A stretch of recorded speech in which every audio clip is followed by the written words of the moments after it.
Francois Nkurunziza is hoping that today is the day that will change his fortunes. In the 1960s, he planted 700 palm trees, and he usually earns $1,300 per season selling palm oil.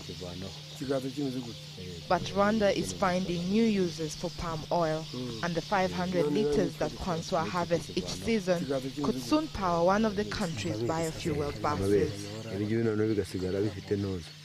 His visitors are from the Institute of Scientific and Technological Research, or IRST, who are spearheading Rwanda's efforts to expand biofuel production.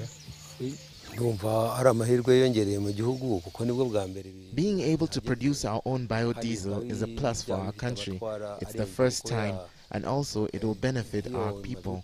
Now, we can embrace the work produced in our own countries instead of relying on other countries to provide us with fuel and other things. Even though the world's top oil consumers hardly made a commitment to reduce their carbon emissions at last year's UN climate conference, the world is becoming more conscious of the need for alternatives to crude oil, not least because of the damaged oil rig off the US coast that leaked oil into the Gulf of Mexico for several months and has cost BP over $30 billion.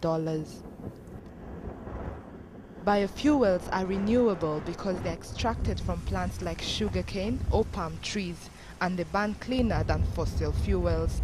But they're also controversial because environmentalists worry that converting land for biofuel will drive up food prices, deplete water resources, and destroy rainforests. And land is a limited resource in Rwanda. It's Africa's most densely populated country, and almost half of its relatively small surface area is already farmland. Rwanda's government has also been under a lot of political pressure, with Paul Kagame accused of trying to silence the opposition in the run-up to the election, in which he won another term in office. But renewable energy was one of Kagame's big campaign promises. On top of growing biofuels, his government also plans to invest more to extract methane gas from Lake Kivu, so that Rwanda can be self-sufficient in her production of electricity. Back at the Biofuel Research Institute, Director Jean-Baptiste Nduwayezu outlines the country's plans to expand biofuel crops, which he says will take up less than 20% of currently used farmland. Avocado, palm, and moringa oils are all being explored, but they're pinning their hopes on a plant called jatropha, and they've already spent $250 million to boost its production. This species is plenty in rural areas. The farmers normally use the plant to fence their houses, also to fence their farms. They use the plant to treat the wounds.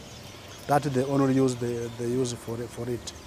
So it is well known by the farmers, which may be easy for us to promote the plant. So far, Rwanda only produces 2,000 liters of biofuel a day, but it's aiming for a daily output of over 50,000 in the next 3 years, made possible by new machines imported from Sweden. This generator is using the latest technology. As you can see, it is automatic. We don't even need to stay here, because it has a computer. You can control it using a computer.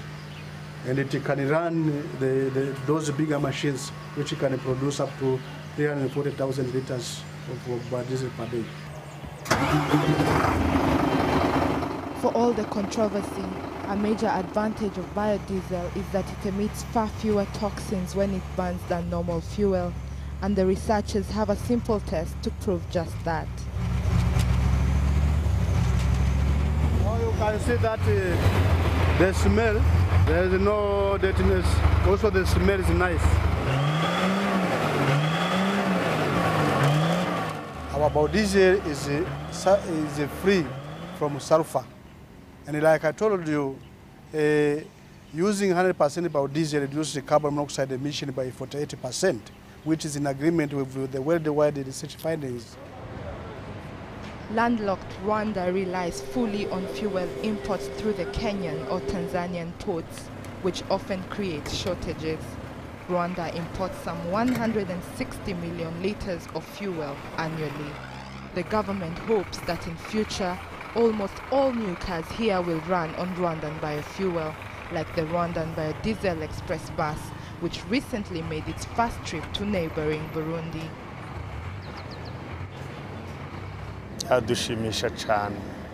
It is very good that they have come up with that kind of technology, because if we can actually come up with our own diesel, then this will come in handy on those days when world fuel prices go up, or basically when there is no fuel, then we can rely on our own. Fuel prices determine the prices of other commodities in this country. So if fuel prices go down, then life will be easier for most in this country. It would be helpful to us if the fuel prices were reduced. You see, normally diesel is very expensive in this country.